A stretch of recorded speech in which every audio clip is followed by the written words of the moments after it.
welcome. It is the Ski Bum Podcast.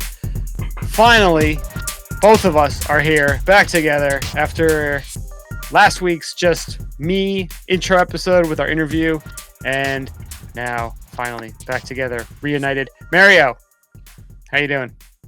I'm feeling good. Had a week where we actually skied together for the first time in ages, so that was a lot of fun. Yeah, we talked about it. I think it was big snow on opening day was the last time we had skied together. Way back in a different world, back in December. The last first opening.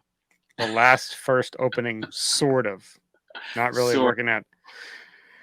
Yes, and you mentioned we did ski together. We were up in New Hampshire last week, a couple days. We skied together. It was awesome. And that's actually what our main topic is today, because we met up with our pal Tim from Ski Rex Media, and we had a fun day at Tenney Mountain in beautiful Franconia, New Hampshire. So that'll be our main topic. So hopefully you check that out. We think you'll dig it. Thank you so much for listening. You get all of our information at skibumpodcast.com.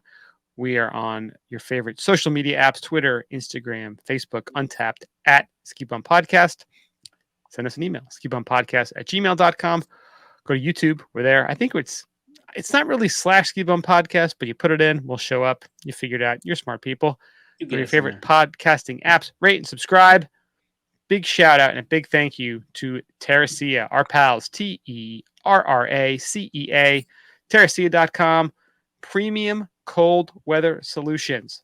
Their mission to create best-in-class apparel that can be worn in any cold temperature environment, designed with thoughtful features and fit, and always providing the optimum level of performance for whatever you're doing. They fully believe in the idea that good products can always be made better and strive to constantly improve, refine, and optimize all facets of their products. Go to their website, terracea.com. Use the code TerraceaBum, all one word, TERRACEABUM.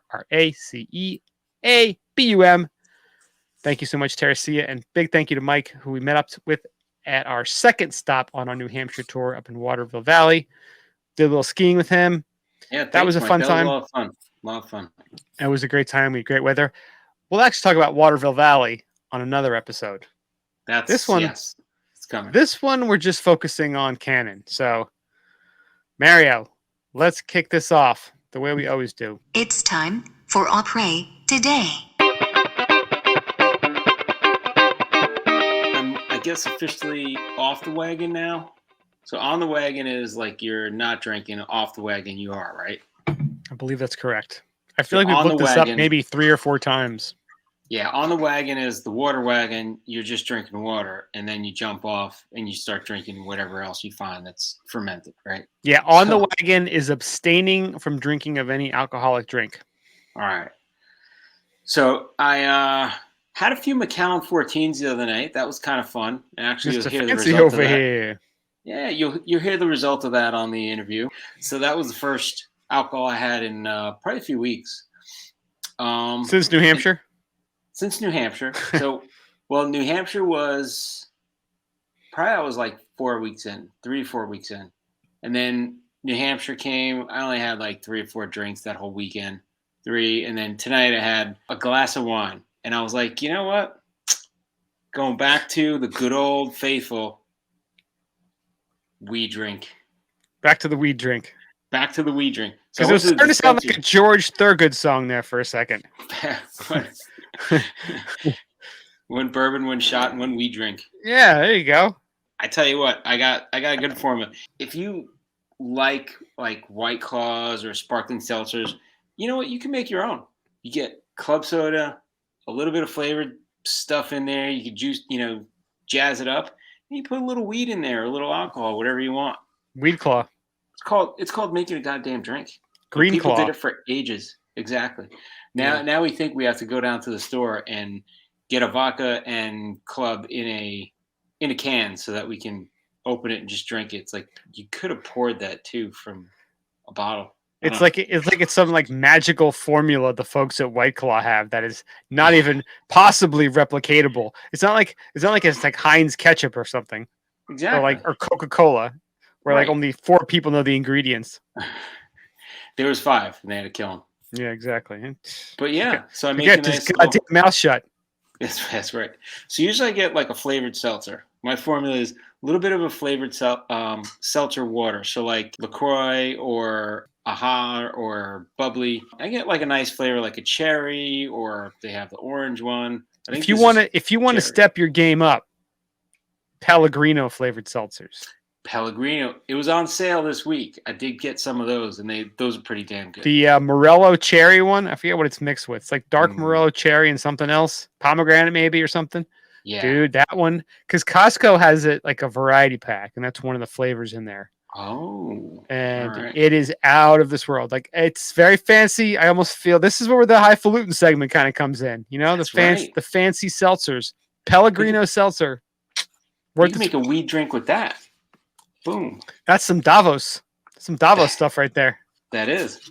So anyway, I put the little bit of weed juice in there, and the one I'm using now is Simple Squeeze, I think it's called. It comes in like a little measuring. The top's like a little NyQuil measure, and you squeeze it, measures it out. Boop, 5 milligrams. You could have a nice drink, have another one, maybe jazz it up if you want. You know, whatever you got to do. But you put it in there, it has no flavor. It's just a little bit sweet. I got the hint of sweet one, so it doesn't put you out. It keeps you active and alert rather than sleeping on the floor. It's funny how there's so many interesting, clever inventions in the weed industry. You know, like imagine if those folks. Happening. Well, that's pretty much it. Like that's like, where else are they innovating? Yeah. Everyone else is just making an OnlyFans page or just, creating a brewery. Like, the weed industry is where they're coming up with new ideas, new technology. That's like crazy scientists right there. Just making that's our stuff. hope. And that's where, you know what, if our government really did care about us, they would be hiring all those people to figure out, how do we just send like weed balloons into China? Like, imagine if those people just got like inundated with like weed smoke, and like their food supply was just tainted with weed. They would be so much more chill and laid back. They wouldn't be working so hard. They couldn't be like, taking our jobs. Wouldn't be jumping off buildings. Yeah, it's crazy shit over there. Yeah. But anyway, and then I jazz it up. I put a little. Lately, I've been putting a little bit of cranberry in it. Why not? Cranberry. There's this other agua fresca that Minute Maid makes. They make like 3 or 4 flavors. That's always good to throw in there. But I like making my own stuff. I'll crush blackberries sometimes, put that in there. Crushing blackberries. Crushing blackberries. You're very old school in that regard. You're digging into your mixology history, your roots. So that's my thing. You can make a whole cocktail, but instead of putting the alcohol, you just chuck in a little bit of weed. Now you got the same kind of flavor, the same vibe, but you're sitting there and you're getting a little bit of a different kind of buzz. More creative, better next morning. There's a lot of positives there. That next morning is huge. You stay up all night, you hang out, and then go to bed, wake up the next day, boom, ready to go. No whiskey shits. No whiskey shits. 0 whiskey shits. So I tell you what, I think I'm gonna stick with this for a while. I'll have a beer or a wine or a mixed drink once in a while. Had an old fashioned the other night, it was good. But I tell you what, have it.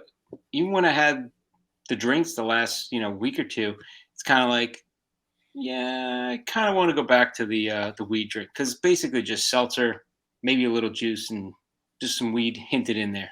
Yeah. I get it. Yeah, there's nothing worse like the day after drinking. As you're getting older, you're like, why am I still doing this? Like, have I learned nothing? Am I really this stupid? It's like the definition of insanity is doing the same thing over and over again and expecting a different result. Over and over. There you go. So I got that going, and that's nice opera, I gotta say. It's hitting the spot. Beautiful.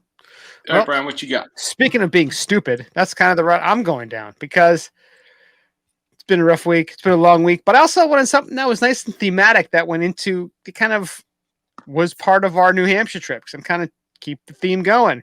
Yeah. So Mario, while you were up there, before I got into town, decided to buy a little bit of booze. Nice. And lo and behold, because we bought all that booze and we really didn't need to drink all that booze, we had a bunch of booze left over. You couldn't take it on the flight. So I got to bring it home with me. So nice. I decided tonight to go with the good old boom Bullet Bourbon. And the funny thing about this isn't a very big bottle. What is this, like 500 milliliters? Yeah, maybe? It's like Half a fifth? No, 375. 375. So yeah, half a fifth. You're right. Half a fifth. Yeah. This so is the a little teeny, half fifth. This is a teeny tiny bottle. I think what do we each have? Like 1 or 2 drinks? Yeah, one we night? didn't have much. And I was smart enough to know we're here for 2 days. We're not going to get hammered. We're not going to just pound it, So I just got a bottle of mini bottle of bourbon. What was the other bottle of gin? Gin. So it was kind of perfect. But it's funny because like this bottle, like I looked at it the day after you poured the drinks, and it was like filled to like here. I'm like, that's all we had. I'm like, I don't even know us anymore. I know. Which used to kill a whole fifth in a bad thing. It's not a bad thing to dial it back, to not still be getting hammered as you're getting older. Like, do you want to be that person? Like, do you really want to be the person you were when you were like 28 or 25? Your body loves you more. Your body loves you more. But my body needed bourbon tonight because it's been one of those goddamn weeks, and it was here and it was thematic. So it all just kind of played out beautifully. So that's what I'm having Bullet bourbon. Awesome. Again, we've talked about it probably 20 times in the podcast because you have it every once in a while. Yeah. It's a solid bourbon. Used to be super cheap. Not super cheap anymore. No. Solid go-to. Tasty. And it used to be the cheaper bourbon when it came out. Now, no. Not a goddamn thing is cheap. But you mix it with a lot of stuff now. They still use Bullet for mixing. I have a bottle of Bullet Rye that's pretty much that bottle's like a Manhattan mixing bottle at this point. Nice. That's good. Because again, I'm at the point now, if I'm going to have one drink, I'm not going to use cheap crap. I'm going to make it with good stuff, and I'm going to enjoy it. Exactly. Because like a gentleman. Like a proper gentleman. Exactly. Like a highfalutin ski bum. That's why we called this show what we called it. Boom. Because we take a little bit over here, we take a little bit over here, and we put it together. Yeah. Yin and yang, cross-mogenation. We find harmony in being yin and yang it. Being highfalutin and being bums. So fancy. All fancy. Bourbon. Oh, bourbon. Oh, bourbon. Let's go to ski news. We have Michaela Schifrin won her first giant slalom world title to become the most decorated skier in modern world alpine skiing championship history with 13 medals, including 7 golds. Boom. Now, one thing about this. So she's still tied for the record with Ingmar Stenmark, right? Like that's for like FIS like World Cup wins. Right. But this is like the World Championship. So this is different. Yeah, I guess they have this Alpine World competition at this time of year every year. She beat Federica Brignoni, who's the Italian racer, and Norwegian Ragnhild Mowinckel. Mowinckel. I don't know. I'm butchering that name. That's actually exactly how it's pronounced. Mowinckel. Like Bullwinkle. Winkle's cousin. It's like the Norwegian cousin, yeah. The Norwegian Bullwinkle. She said it was a lot of stress. She said her whole body went numb, but she was luckily able to hold on for the victory. So it was very close. 36 hundredths at the last intermediate split. Yeah, and we'll have the link in the show notes. If you watch the video, I mean, there's a couple times where she just hangs on. Barely hangs on. It's a beautiful run. I mean, watching her ski is always just a real treat. There's a couple spots. Yeah, like you said, she was 36 hundredths up at the last intermediate, and she won by 12 hundredths at the end. Yeah. So it got really close. And there was a great tweet someone posted, and she actually, I think, either liked it or retweeted it. And it's like me watching Michaela's run, and it was all like emojis, basically like every turn, like like a face that defined Michaela's turn in that, like how comfortable or smooth, like a smiley faces or like which was pretty clever. Yeah, she hangs on that one spot where she almost lost it. Oh yeah, it was a crazy run. Like we were broken our spines trying to hang on to that, and she just makes it look beautiful. Yeah. Congrats to Michaela. It's awesome to see her doing that was a miracle so well. There you go. Yeah, was just there. You were just there.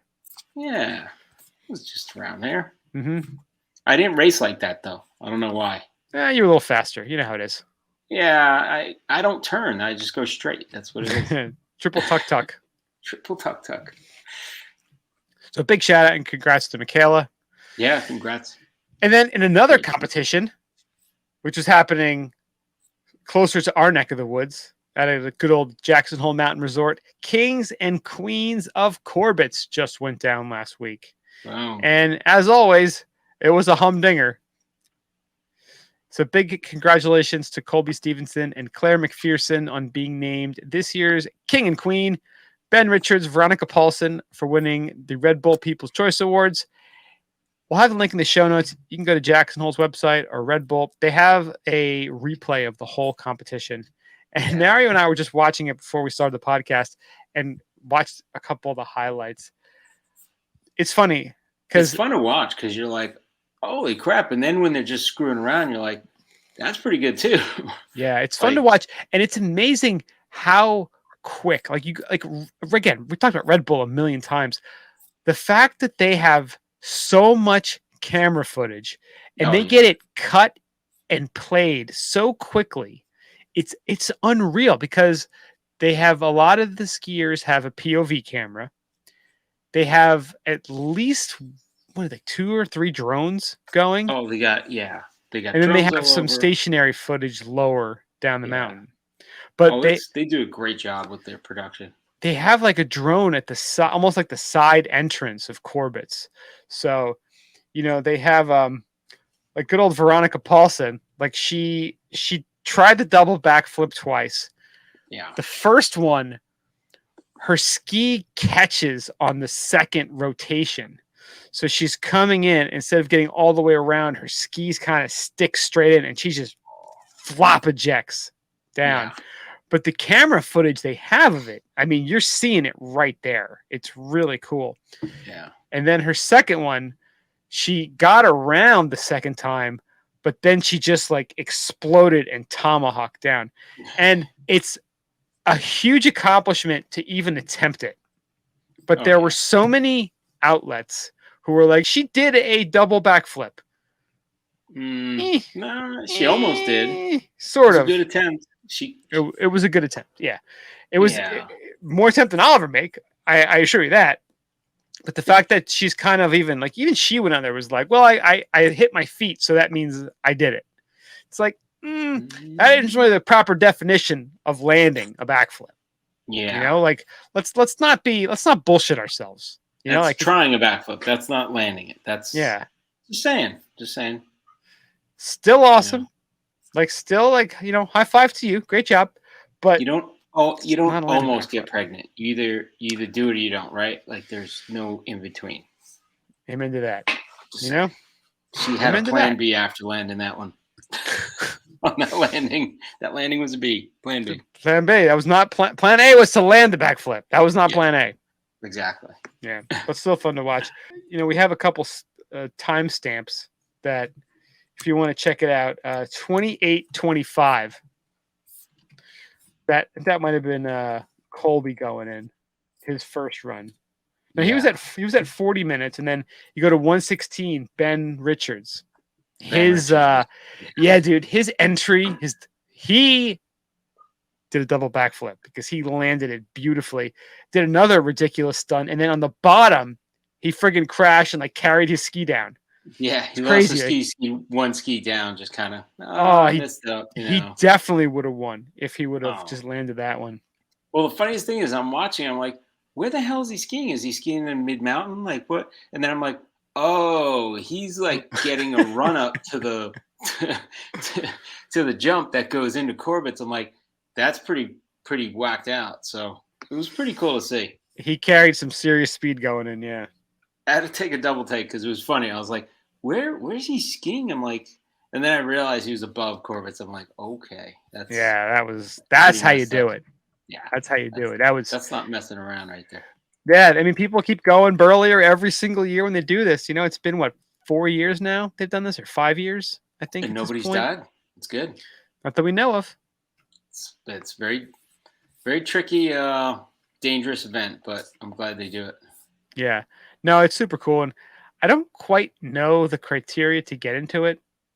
I don't know how that all works. Probably have to be pretty good. You do, but there's some people who you watch them do it, and you're like, are you? What box are we checking that you got in? You could probably get a shitty skier that was a gymnast, and they could do a double backflip into Corbets too. Right? Yeah, probably. Why don't they just saying. they should just grab Simone Biles and just strap some skis on her, see what you can do. Boom! There you go. There you go. Just throw them. That's diversity. What you do. You just that's test them all out. That's diversity right there. Diversity. I'm a good person. I'm a great person. I wonder if there's any better person than gymnast that's a skier. Like that would be pretty cool, actually. We watch a lot of those. A lot of these folks who are doing these crazy stunts. I mean, in the summertime, they pretty much are gymnasts. They're on the trampolines and the way they fly through the air. That's I mean, how else do you practice this besides doing it on like a trampoline or one of those those gym harnesses? Or if you're a cheerleader and they throw you a lot, right? Yeah, that's an option too, I guess.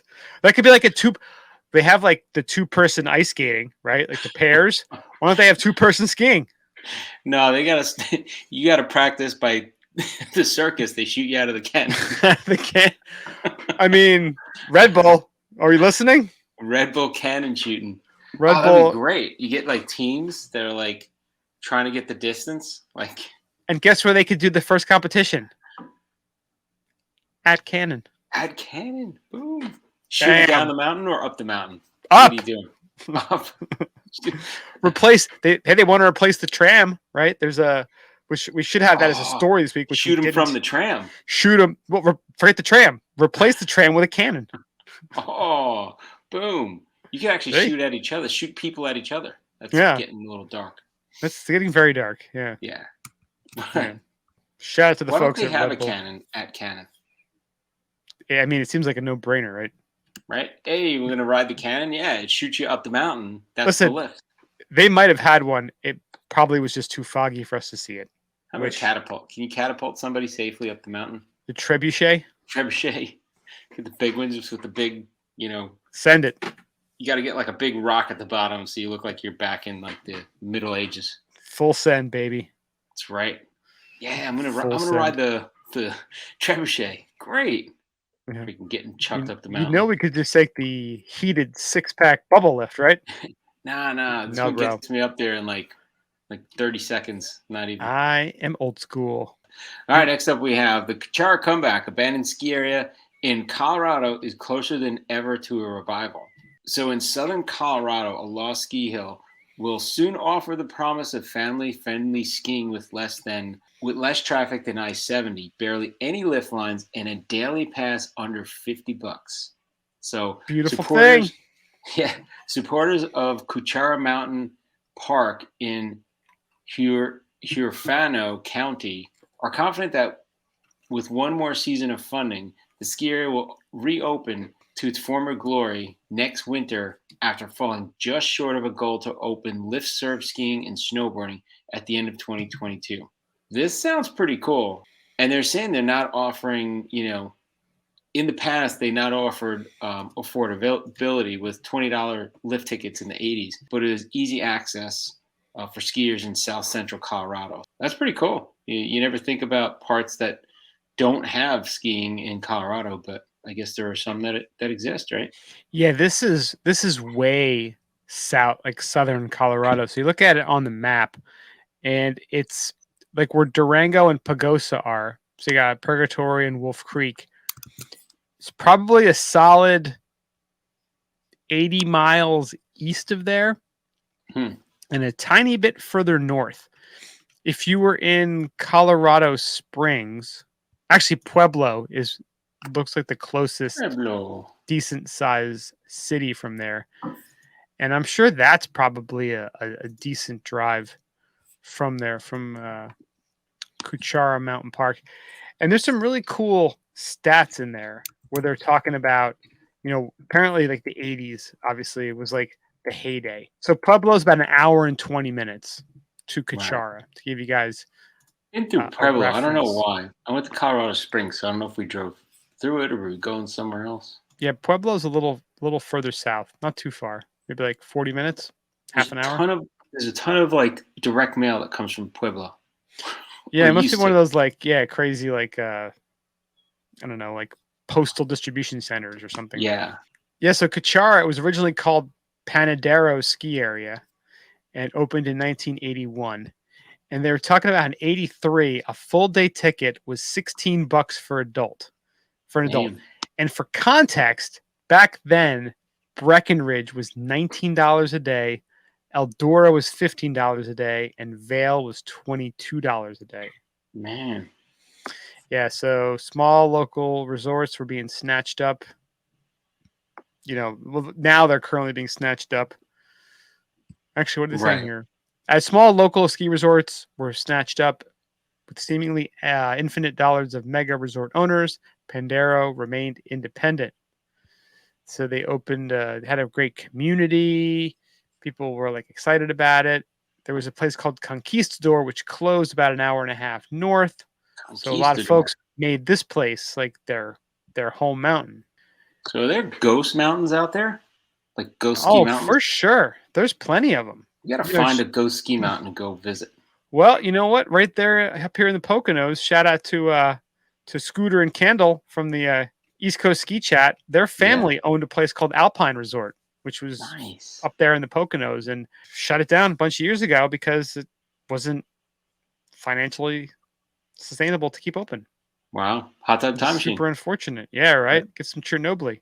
The place was open for about 20 years, and it officially closed July 4th, 2000, leaving behind about 50 acres of the base area and abandoned infrastructure, including Lift 4.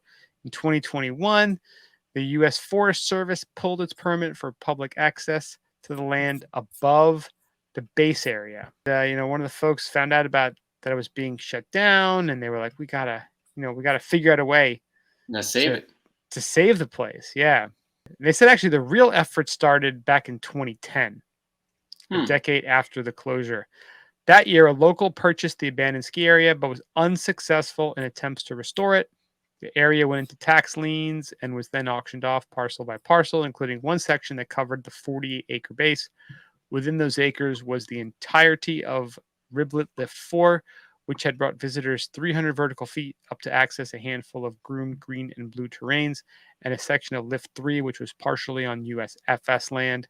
Base parcel was purchased by a local family, Jerry and Yvonne Fitzgerald, who loved the area. They put it up for sale in 2016. The Kuchera Foundation, a nonprofit formed a few years prior, jumped on the opportunity.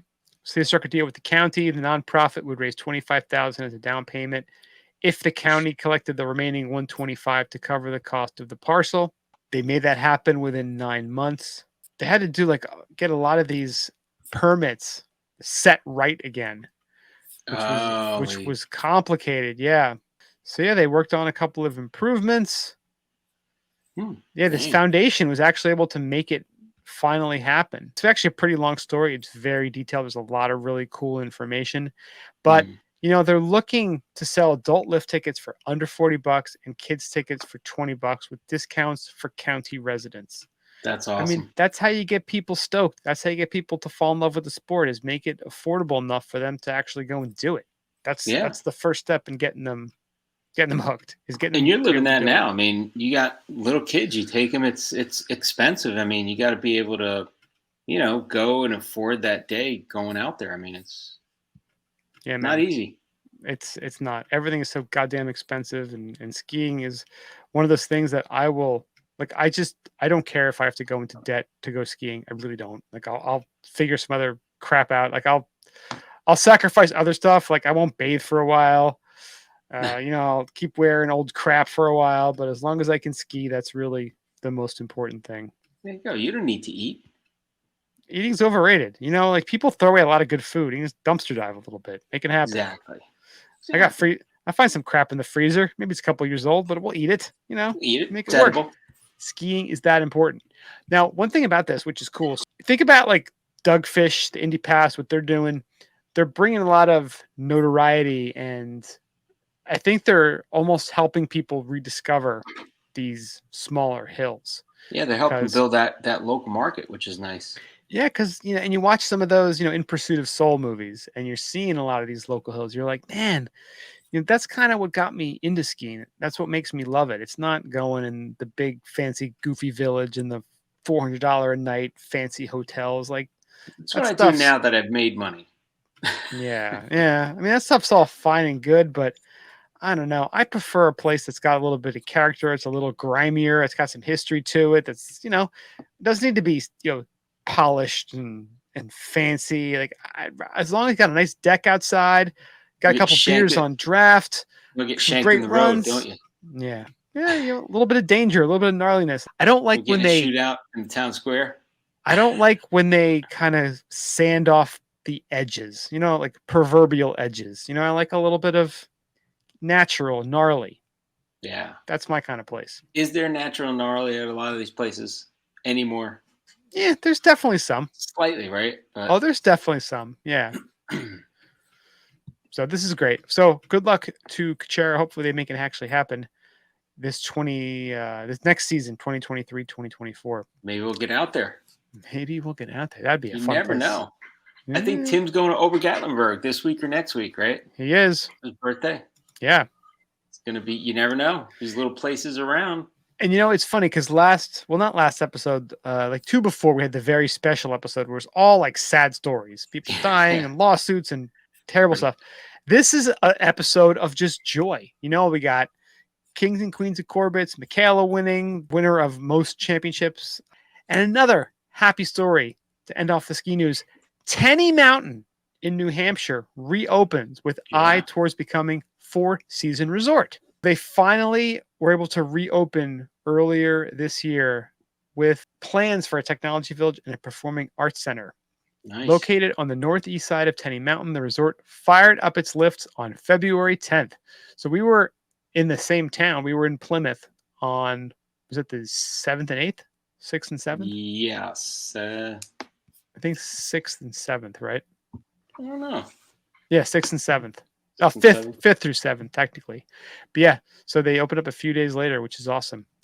Nice. And they're hoping, they said, if we're lucky, we'll be happy if we hit April 1st as the last day of operations.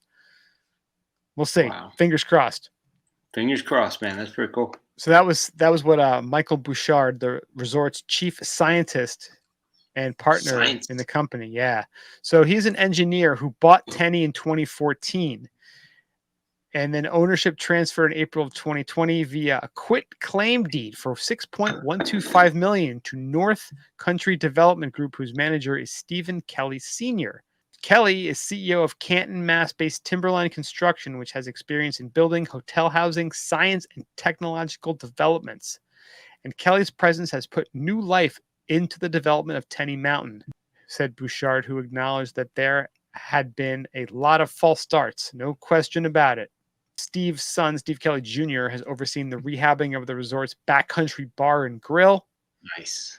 They're working on installation of hiking and biking trails, big renovations to the lodge, and eventually possibly zip lines as well. Boom, that's for the summer. So Tenney's or the open, winter. Yeah. Tenney's open for skiing and skinning from 8 to 4 every day from now until it can no longer operate. Awesome. So they want to bring in industry, housing, and different retail. They have 860 plus acres, and they want to build a European-style tech village in an amphitheater for big events that could draw upwards of 5,000 attendees. So what's a European-style tech village? I don't know. I'm not quite sure. Like, I don't know what a tech village is in the first place, and now they're talking about a European-style tech village. I don't even know on another level now. I don't know. Yeah, European tech village. Would that be like a discotheque village? I think it might include one.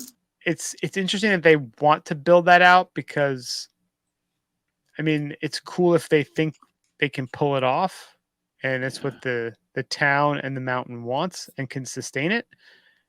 But I guess let's just let's get this place up and running first. So I guess Tech Village is like an incubator style of should try to develop, tech businesses in the area. So kind of like in Silicon Valley when they have the house, they have like Jin Yang there. Yeah, that's more of an incubator, right? But I guess this is just like an area where they probably help like development of these businesses that are tech based. They probably have super high speed internet and all sorts of stuff. So good for them. I like it. Interesting. Yeah. Think I mean, about being able to work there even in the winter and then just take out for lunch and go skiing. Lofty dreams. I like it. Gotta think big. Think big, go big. Yeah. So good luck to the Kelly family, and hopefully they can pull this off. Well, Yeah. we will see. And that wraps up the old ski news for the week. Boom. On to the main topic. As we have teased and talked about already, we were just up in New Hampshire. By the time this comes out, about 2 weeks ago. 2 weeks. Yep. And our first day skiing, we skied on one of our Indy Pass resorts, Cannon Mountain. Yeah, we were riding the Indy Pass. Riding that Indy Pass, and lo and behold, we met up with our friend Tim from Ski Rex Media and decided to do a nice little recap of the day we spent together. And it was a fun conversation. We had some shenanigans, some laughs, some good runs. So here's our friend Tim from Ski Rex and us talking about our day at Cannon Mountain in Franconia, New Hampshire, and we hope you enjoy it. Boom. All right, and we are live. We have another very special guest. You may know him. You probably do. Good old Tim from Ski Rex Media. Tim, welcome. Good evening. Good evening. How we doing, y'all? We are doing wonderful. How are you? I am tired. Yes. Can you see it in my face how tired I am? I can see it. Now, what have you been up to in the last, since we actually hung out with you last week, we skied with you, which is the reason why we're doing this podcast, but you've also been keeping yourself very busy ever since we skied. I figured out when my now friend, business operations director over there at Whaleback Mountain up here in Enfield, New Hampshire says, "Hey dude, you want to be a lifty?" I was like, "Sure, as long as I can exploit it for Ski Rex Media." Yeah. And he's like, "And can I carry a gun?" And can I carry a gun? It's New Hampshire. You never know. You might need it. Like, it gets wild up there, man. I've seen some crazy stuff. Oh, you open carry and nobody's doing shit. That's well, I just, I listen. Lower the restraining bar now. Put it down. It's dangerous if you don't put it down. Down. That's right. Man, it's pretty wild. So I say, I'm going to exploit it. And he's like, okay, go for it. I'll pay you. Just help me. And I was like, okay. All And right. let me tell you, it's a job that takes a lot more being in shape than I realized. I'll tell you that. Shout out to the lifties of the world, man. I appreciate you all more and more every single day that I do this. Big shout out to the lifties. They're doing God's Absolutely. work. God's work. You Absolutely. just sit there and One watch or people two. just fall off and be like, dumbass. And just, I felt bad when I had like 10 kids go down tonight and off a T-bar, and I felt awful. And it was pretty ugly. I mean, I love the T-bar now that I can ride them, but man, I felt awful. But that's why I stick me on the carpet, man. That stuff learn doesn't today, happen over kid. You're gonna learn today. Did you see that video? I think it was on like Jerry the Day, maybe a couple weeks ago, of like the snowboarder just like sliding down Yep. Awesome. on Just the T-bar submarine a and whole just bunch of people. like bowling, just taking people out because there's nowhere to go. It was like a really narrow path. Yeah, I saw that. Just wiping everybody out. He couldn't stop. There's nowhere to go, nowhere to there's run, not. nowhere to hide. Nope. Like I tell people, man, you got to get out of the way. You got to get off the towpath. But if there's nowhere else to go, have a good day, everybody. See ya. What do you And think a T-bar would look like if it was invented by a snowboarder? Because obviously, when you look at them, that could be a loaded, fun question. Because when you look at it, obviously, it was invented by skiers because skiing is a much more practical, I think it would look logical like way to be on the snow. I think it would look like a cross between a hammock and tampon. Except that might actually work, man, because the T-bar, Okay. the snowboarders don't like the T-bar, man. They just don't No. like it. And I Yeah. get it. I get it. Well, because they are using a very inefficient way of traveling on the mountain. Let's be honest. I mean, It's a goofy, inefficient way to travel. No Some hate of to my my best friends snowboarding do brothers and this. sisters, but let's be honest, it is. I never got the hang of it, so I don't know. I tried, I failed. I'll stick to my skis. Thank you. It would very almost be much. like a. I think I could picture it being like a chastity belt with a butt plug that would keep you locked in place. Right? You That's kind of kinda like sit and it like locks in, and you're like, whoa, and you're like, go up the mountain. Remember There's that like episode a of connector South that goes Park? up your butt or something, like the South Remember Park thing. Yeah, remember that thing, Mr. Garrison's The bike wheel there? thing? Can I Yeah. just get one with regular? Well, yeah, you can, but If you Why want would that. you want to? you want that. That's what it is. The It is what that was called, I The believe, It. if I remember correctly. Yeah, it would Which have I to look like some sort of bizarre, like sexual device for it to be efficient for a snowboarder, I think. So like a big dildo coming down on a bar It have to be. Because I've think seen about that. with a 'Cause strap. well, or like some sort of like swing. Like think about how it have to look. It has to Dildo like swing? hold A you swing in all dough? kinds of ways. A So you're swing going dough. sideways and you're locked in. I've Swing seen that, man. AdamandEve.com has that shit. That's right. It does, man. It's like And this- $79.99. It's really not a bad price. And we did just That have ginger Valentine's girl on Day. a So you TV missed on out. Instagram. Happy Totally Valentine's Adam Day, Eve's everybody. Happy Valentine's Day. That's right. Happy chocolate 75% off minimum the next day. That's the one I look for. Now is the day you buy your flowers. Yeah. The 15th. That's right. They may be half dead, but whatever, they're half price. That's right. So you've been doing lifty work. I have. You've been doing Nice. God's work. You're getting Yes. tired. You're Yes. hustling. Yes. But last Monday, we had a Yes. wonderful day, all of us We did. together. we Mario, did, man. myself, Tim. We met up at beautiful Cannon Mountain. And Awesome. is it Franconia, Yes. New Hampshire? Yes. Franconia. Beautiful Franconia State Park there in New Hampshire. Sounds like a Totally. medieval realm, Franconia. Franconia, yes. They go to We're war going with to Laconia. We're gonna take over Andorra from Franconia. And one thing we talked about before we started recording, Franconians invaded Andorra, and that was it. there was so much blood. We lost so many good Franconians that day. So many Franconians. We shall have They a. did not die in Franconians, vain. charge! They won't die in vain. They will not die in vain. They will be Franconia. remembered as warriors. We'll live on forever. Whatever. Long live Franconia. They don't sound like this, but I do it anyway. Their accent changes every few minutes. That's part of their Does. disguise. Franconia.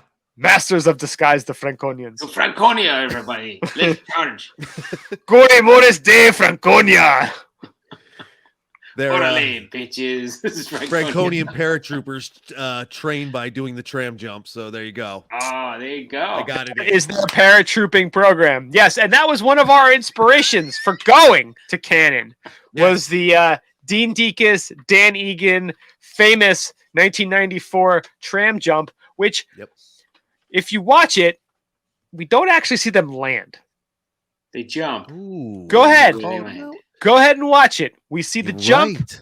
We don't see the landing. Ah. What does that mean? Did they actually do it? Was there a tarp? Was there some sort of hammock? Perhaps a pile of laundry underneath? We don't know. You're getting into some InfoWars level shit there, dude. We are the InfoWars of ski podcasting. Big pile of weed. They jump. Ski is into. not real. Snow should be black. What's going on? What's going on? Aliens are taking all the snow. It's 50 degrees in February. God damn it. Thank Sorry. Get out of my you, system. Alex. I think I'm good now. Dude, they just jumped into some fucking blue dream, like a big pile of it. It was In a, my mind, that's what it was. well, it was a blue Possible. dream for them, but for us and a little Dan Egan callback, it was a white haze White that haze. morning. Oh, look at that plug. 30 years in a white haze. Boom. Haven't picked that book up yet from Dan Egan and Eric Wilbur. Highly 30 recommend years. it. Fine book. 100% recommend it. It was great. My copy is signed. Boom. There Look go. at you. Look at that. There it Wow. is. Oh, you got a hard copy? Oh, you got Did. the hardcover. That's Whoa. hardcore. I don't mess Hardcore, around like a little hardcore. biatch. Saint. It's a little soft cover, little gentleman right here. Little That's soft all I cover. got. I'm not soft. I'm hard. That's right. Hard AF. Hard AF, as the Alright. kids say. Always hard. It's my license plate. Always hard. See, Always Alex, hard man, one. That's it. they say if you're always hard, you should go to the emergency room there. See, pal. we're- I don't know. No Some you make it work. pharmaceuticals are required. This is why we're taking over Andorra. Mr. Yes. Call Burgundy, me. you have a massive erection. No, it's Mass the erection. What do pleats. you want us to do? Take It's over the- Andorra. Let's It's go. the pleats, I assure you. Ugh. Poor Andorra, man. So anyway, yes, Yes. and we got plans for Andorra. That could be like an ongoing theme, a whole new mini series for the summer. We'll see. I'm There you gonna go. reach out to their consulate because Cannon. it's going down right Mount now. Franconia, New Hampshire. Yes, Canning. So to kind of give you a little backstory, Mario, do you want to give your backstory and why you were in New Hampshire? last week? So I was in New Hampshire because I wanted to go visit the coldest place on earth for a little while. Dude, the swing, it's like, it was probably, what, 55, 60 degrees there today? Yeah. Yeah. But it was And- like negative 50 or And something. 10 days ago, it was rolled minus in. 20. Yeah. Mhm. Yeah. I rolled in man. at 2 a.m, and that was, I got to say, the most brutal cold I've ever had. Like, and I lived in Buffalo and walked around in shorts. Like, this is brutal. So I got in Friday, saw a hockey game Saturday and Sunday. My son was up there playing, stepson playing up there. AAA hockey, 15, living the freaking dream. Like a Nice. champ. Doing good up there. But anyway, so I did Saturday, Sunday, and then Monday I'm like, guys, do you want to go skiing? And you guys were ready to answer the call. You're like, hell yeah. That's what we do. We answer the 100. call. Yeah. I was there, baby. In fact, Yeah, I we- invited myself, You as I Yeah. recall. did. Well, we were on our little East Coast ski chat, and I was like, I'm going to be up in, because it was a last minute thing. Like, we planned it probably less than a week before it actually went down. And I was like, all right, so where do we go? Do we go to Cannon? Do we go to Waterville? No, we didn't plan anything. I got off the airplane. I took my skis out and I smashed them together, and it just started ringing. And you guys heard it, and that was it. You just came flocking up. Like, We met in who Canada. was that? Who was that? Bong. I think that's Mary. We're going up to Canada. That's awesome. I Yes. heard it. I was there. Yeah, so we So, yeah. we ended up in Plymouth Sunday night. The metropolis, that's Plymouth. The metropolis that is Plymouth, New Hampshire. Mega college. Home everything. of Plymouth State University. Yes. Don't sleep on it. Don't get it twisted. Don't So get we- it twisted. So we ended up staying there, which was kind of a good spot for us because it was, I mean, for me, it was a probably solid 6-hour drive because it's just, you look on the map from Jersey, you got to do a lot of winding and looping back across Connecticut and up through Mass and The up to New best part Hampshire. of that place was good hotel with a market basket and a liquor store right there. Yep. What else could you ask for? It did have that, and what also it had a wonderful breakfast too. It did have a good breakfast. I mean, tell that waffle, that like the quad waffle they had. I mean, that was Little mini waffles they had. dynamite. So we ended up staying there Sunday night. We went over to the Last Chair Restaurant and Brewery, and that was a really cool spot. Yeah. Solid food. I mean, obviously it's called the Last Chair, so it was very ski themed. All the taps were old ski poles. The door handles for the bathroom were ski poles. Like That's awesome. it was super legit. It's actually right by Tenney Mountain, which apparently just opened last week, Yep. On the 10th. which is crazy because they've been Yeah. closed for what, since like the early 2000s, mid 2000s. I forget. For a while. Because another shout out to our boy Dan, he ran that mountain there for a couple of years. Was that the 90s or the 2000s? I want to say 2000s. I think early 2000s, right? Like I maybe think up you're to right. 2008, 2009, somewhere around Something there. like that. Yeah. Yeah. I think so. Get out the book. Get Mario, out you got the book right there. Reference it. Don't you have it dog-eared? I know mine's dog-eared. I don't Lots of have it interesting dog-eared. tales of the ups and downs of Dan's life. I mean, it's Tales of woe. it's beautiful. It's heartbreaking. It's a wonderful story. But anyway, we hung out there for that night. We went to get a couple of drinks there at the brewery. We went into Plymouth State University's downtown. Wanted to check it out. Sure. The Lucky And what was Dog. the place? The Lucky Dog. Lucky Dog Tavern and Grill. The Lucky Dog Tavern and Grill. Where we watched the world's weirdest NASCAR race, which was Oh, they had it at the freaking the Coliseum. LA in Coliseum, LA. which is a football field, which is Sure. not merely Yeah. made for cars. Because you think about your local high school football field and the Your track local high around it. school track, quarter mile. That's what they were racing on. Yeah. There's nowhere to go. Like, what the hell? So imagine what was it, 30 cars, 40 cars that were on that track together. It was. I would call it a 40-car continual pileup. It was basically traffic. You were watching traffic. It was That's just LA. Oh, Yeah. it's LA. And it was like every lap, it was like a caution flag. We're like, this is very the LA. most ridiculous race ever. We watched that on a Sunday night at a college bar. We felt old, we felt weird, but we got a couple laughs out of it. Hey, it's a good story, man. Got a couple Chuckles. laughs out of it. Yucks. So that There's, next day, some weird people with a girl that was on her bachelorette party or something. I thought it was her birthday. Her birthday. I think it was her birthday. They were just doing weird shit. It was like, all right, we got to get out of here. There was like a weird mix of people. You know, it's college. You're experimenting. You're getting weird. Because I remember the one girl going to the other girl being like, hey, did you get that shirt 50% off? He goes, I sure wish it was 100% off. And I was like, what kind of evening is this going to turn into? Should we line? When you hang out, I please feel free to use it. I'm stealing it from that girl. Very weird. I like it. It was a good line, though. It was a good line. You know, it was a interesting spot. Not much happening on a Sunday night in early February in Plymouth. Yeah, I'm not gonna lie. No. 10 degrees. I'm not gonna lie.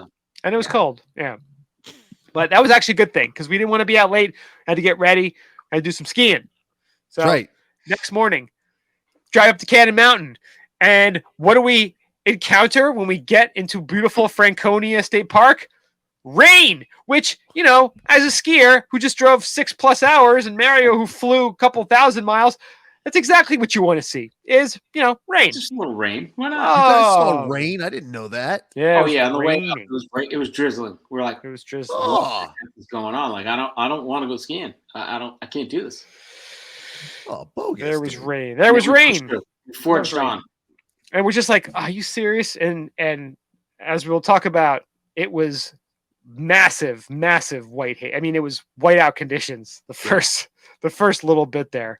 You know, we park, we went to go redeem our Indy Pass at the ticket booth there. Easy once you get there, but I tell you what, it was weird online trying to log in and set stuff up. Yeah, you had to and I guess they don't take Indy Passes on the weekends.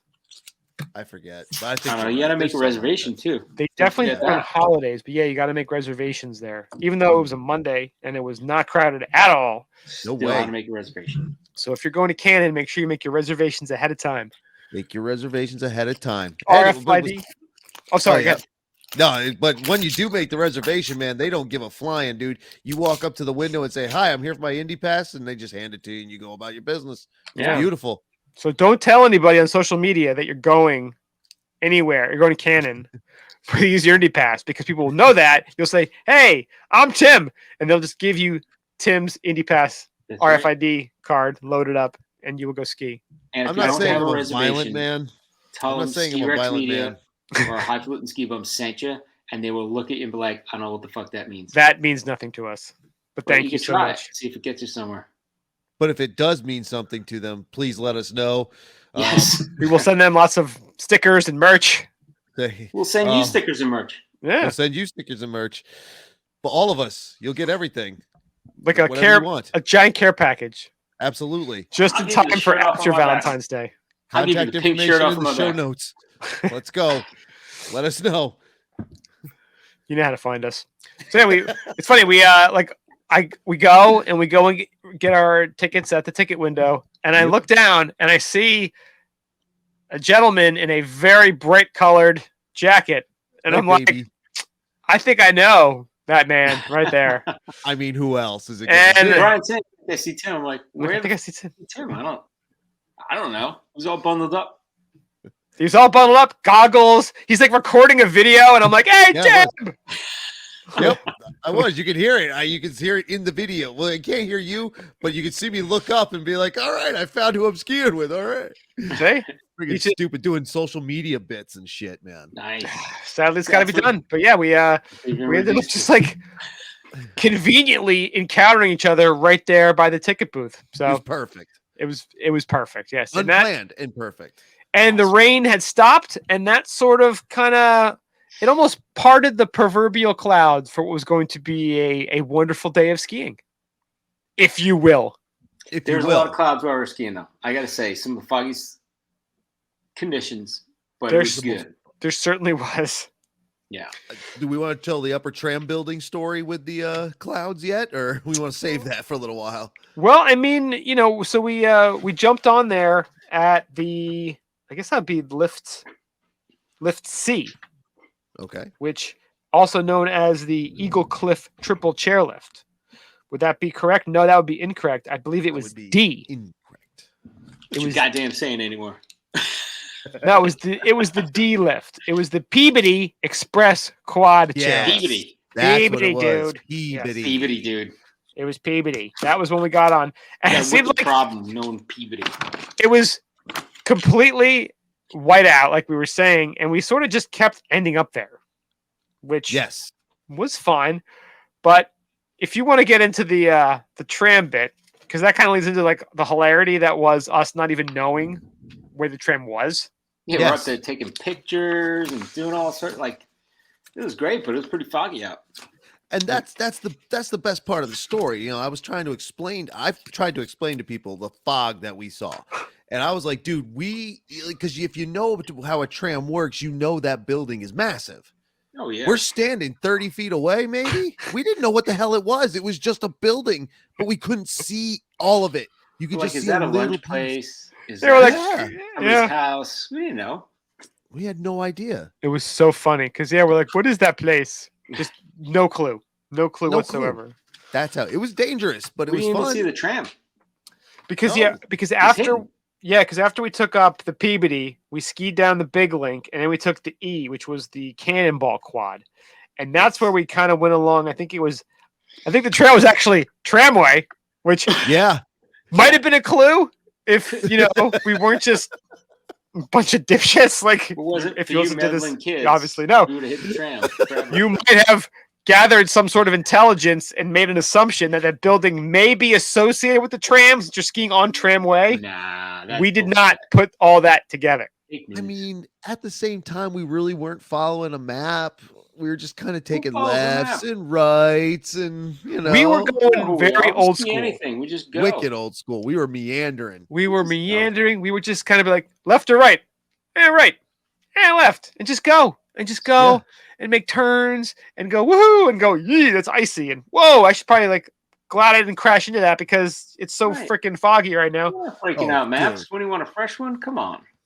Yeah, dude. We were just enjoying the day. That's all Just we did. enjoying it. Just enjoying the fog, not seeing who's in front of you, Just wishing chilling. people had brake lights on their ass. I mean, it was kind of wonderful. But it was a Monday, was a and Monday. how many people were there? I mean, seriously, what, like 40 people? No, maybe. Maybe. Like the only people who were parking in the other parking lot were thinking how cool they were. It's like, dude, it's not going to get full. You're not going to get out faster. Sorry. Yeah, there was nobody there. It No. was glorious. It was glorious. Glorious. And so we kind of did that whole area, the Peabody and the Cannonball, like that area for the most part. Yeah. And we actually didn't get over to Mittersill, which is going to upset and enrage some people. But that's just the way the day went. You kind of just gotta. I'm also not 100% sure the Mittersill lifts were open that I don't day. think they were. Anyway, I don't went on think they everything that was actually open. were. Just like the day we were in Jackson Hole, Corbets was definitely closed. Otherwise, we would have done it, right? Oh, of course. Of course, it was closed, bro. We follow the rules here. Absolutely. We follow the rules. Yeah, I don't duck ropes, man. I don't do it. Especially in Jackson Hole. You're not ducking anyone. Yeah. But what was really cool was, we were kind of like just cruising around there, kind of getting our bearings. And there were moments where we got clearing. Like the fog had lifted, Totally. literally lifted. And that's when we kind of hooked over towards the tram. And we went on good old Zuma. Zuma. The And Zuma. then we had you got this view of Echo Lake, which if you've been to Cannon, pretty you cool. obviously know what it's like. But think about it, was what, minus 20 degrees 2 days before. It was still pretty cold. So the lake is just frozen over. And you're at the top of this run. Echo-ish, right? Had You're like, we're going to send No. it right into this lake, aren't we? oh, yeah. like, That's what it That's- looked like. Kind of how you feel at the top there. Hmm. And it definitely was a bit icy. So Was some people, I don't know if some people, did they go, you know what? I am sick of living at Snowbird. I'm going to go fly east and go ski at Cannon instead. I mean, I it's think possible. they should. I They're like, think I'm they so should. used to this glorious powder. I want to know what East Coast skiing is like. And they had their 127 underfoot powder skis. And they were just like, what the fuck is this? Like, oh my God. It's like these slow, skinny turns. Oh yeah. Because there are a few of those people who they didn't know what they were doing, but they obviously Oh, it's skinny. knew what they We were had doing. a blast on that trail though. That Zoomer thing was nice, man. That Zuma. That was And Yeah. we came down that quick. And after you do it that first time, you're like, oh, so I really do need to carry my speed as much as possible. So It seemed like Yeah, you everything we were do. going really quite fast, and I don't know if it was the fog and we weren't paying attention, or just like we were just kind of cruising. We were just bombing down every run. no, we were Yeah. definitely bombing, and that Zuma, you kind of take that, and then if you've been there, it kind of flattens out, and that takes you over to the good old tram, which luckily it was Yes. open that day. Good old Yes, it train. was. That speaks again to it being a Monday and empty. I think the most people on either ride was like 10. That includes us. Oh yeah, Maybe maybe nobody 10. on there. There was Yeah. the one time there was what, like 4 of us. I think, yeah, it was you, us, the lifty who was just getting high, and then maybe one other person. So it might have been 5. You're the guy from Florida. Yeah, Florida. Yep. Yeah, Mhm. because Sure. Mario, you and that guy had this conversation about like living in Florida. Yeah, he was from Sarasota or something. Yeah, he's like, yeah, I do 6 months down there, 6 months up here. Pretty similar lifestyle, right? But then there's like the guy, the tram operator, who like sounds like just a normal like Boston guy. He's like, yeah, I lived in like El Salvador for a little while, lived in Costa Rica for a while. You're like, with that Wow, accent, really? Like, Where you going from? What the wow. hell? Yeah. Yeah. That's a well-traveled man right Just there. it's really cool the people you run into skiing, especially on a pretty unique. Monday. Yeah. Because you're like, Oh, yeah. okay, you're pretty hardcore if you're taking off a lousy Monday in February to go skiing. Like that means you're pretty legit. Oh yeah. You're not But just I there to was buy the saying- sweatshirt. This is one of the things you got to appreciate when you're at a ski area. Talk to everybody there because you don't know where they're from, what kind of life they've lived, and all the stuff that they've done. Like they will probably surprise you most of the time, right? Oh So I'm yeah. like, dude, he's like El Salvador, Panama, like he's living all over. I'm like, holy shit. It could be easy to judge him. Like this guy lives within 5 miles of this mountain his whole life. Has never gone anywhere. 2 teeth in his face, but he knew he lived all around the world. It's freaking beautiful. No, that is beautiful, man. Talk to everybody on the mountain, man. They might think you're a little weird. Don't be aggressive. Just be like, hey, what's going on? Don't be like, dude, who the fuck are you? Don't do that. Are those Don't do space, that. are those space pants? Oh yeah. Space pants. Because your ass is out of this world. Yeah, don't I mean, dial it back. dial it back a little bit. Dial it back. Yeah, bring it back. Bring it down, dude. Bring it Chill. down. Just chill. Yeah. So we finally found the tram. Yes. So we went up the tram. That was a first for me, by the way. I'd never ridden a tram before. First tram Boom. ride. And Mario and I Road think it was tram. both our first New Hampshire ski day. That was Yep. the first New Hampshire ski day. Yes. That's awesome, man. Struck our New Hampshire cherry. With People, them. people love skiing New Hampshire, man, and for good reason. Like, there's plenty of great places there. I know you guys got 2. You got Waterville as well the next day. We're correct. That's a Yeah. future podcast episode, Tim. Thanks for the teaser there. Good teaser. You know what? That's what I do. Self promotion. I will tease for you. I wasn't even there, and That I was- will tease for you. I was actually talking to my boss when I got back, and he's from Pennsylvania originally. He's like, "Oh yeah, I've been up there. You ever ski Waterville?" I'm like, "Yeah, actually." I will tell you, it was a very different day at Very Waterville. Oh, I can believe Very It it. was like different. night and day because of not being able to see at Cannon. Very It was- much Oh, so. yeah. It was pretty rough sometimes. Yeah, we Pretty lucked scary out. in that fog, man. But it's good. It was scary too because none of us had skied there before. and So Sasquatch was around. it's not like, oh man, like you just go over here, we'll be Watch. fine, or stay along here. So it's just we were all literally skiing blind. Yeah, So, in the most literal sense. yeah. Very creepy on ice, On ice. mind you. Yes. Like, in fact, friggin' some of that stuff up top, once we got up to the top, like the summit of that second chair, man, I swear it looked similar to what the pictures that were coming out of Mount Washington for that deep freeze the couple days prior, dude. Like it looked, obviously it wasn't the same, but it was very close to it, in my opinion. yeah. It It was was brutal. it was tricky. I mean, you stay on the sides, you might find a little bit of, some random rogue powder-ish material Powderish. substance. Yeah. But again, we're East Scraped Coast up skiers. Ice. You just equals kind of know to powder, expect that. And again, there Yeah. hasn't been when's the last time there was a significant snowfall? It's been 2 weeks, 3 weeks. Yeah, at least. Yeah, least- wasn't at bad though. I gotta say they groomed it out. And No, we were ready to Yeah, go. no, they did a nice job, man. It's a really cool place. I'm very happy that we went. It was a Yeah. lot of fun. And like I said, it wasn't all open. I think it was only about maybe half, maybe 60% open. Probably. But we saw some of the tree runs that were closed off, and some of the any of the black terrain was kind of closed. yeah, I think Zoomer was like that one was open, and then that was the only black, right? That was there was a couple of that we hit that were shorter ones. Like I think Profile was the one at the top that we came down from the other lift. There was definitely a few we hit, and then there was the one that Mario that we found after Tim left. Like we kind of had to cut over. Tim leaves. We found all that shit, right? We found a couple cool ones. Sorry, Tim. That's all right, man. I get it. I understand. While Tim was there was always the buzzkill. I get it. No. There was that one that we did. Was that Hard Scrapple where it was like going through like a wheat field? Oh yeah. That thing. Yeah, it was. Just like, is it just no snow or is it really just like a wheat field we're skiing? It was like someone's backyard. In a wheat field in the plains. It was pretty cool. I guess. Talk about au natural, man. Like there's no grooming. There can't possibly be snow making back there. We were just bombing through this underbrush. I don't know. It was great. Underbrush. Yeah. There was a couple spots where you're like, I got to aim for snow. Yeah, because it was a little sketchy in terms of the cover. Definitely fun though. Like it was. We I don't know, man. We had a lot of different, like whatever they had to offer, we hit it. Like we had to have. I don't think we did the whole mountain, but maybe whatever you we guys could did find. Open, I think. Yeah, we did whatever we could. What was there, and there was that one that was almost like that.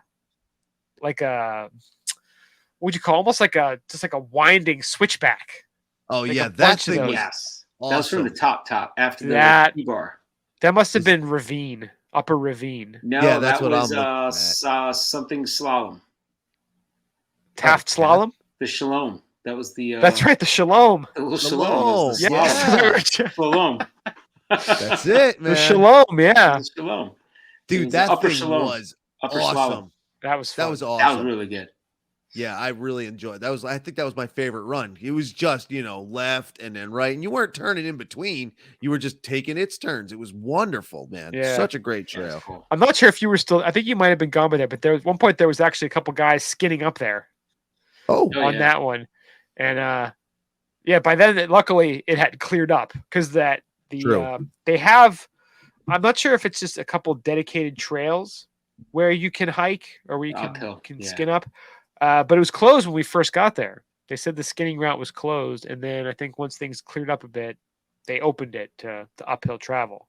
Because, again, if it was the whiteout conditions we were skiing in the morning, like that would be a no bueno. Yeah, no bueno. Definitely taking someone out. Oh, you totally are.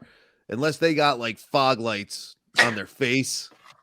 Or like Dumb and Dumber with the headlights. Exactly, dude. Like legit. Like laugh if you want to, but that shit comes in handy. Like on a day like that, man. Oh yeah. Yeah, they would have been wiped out, gone.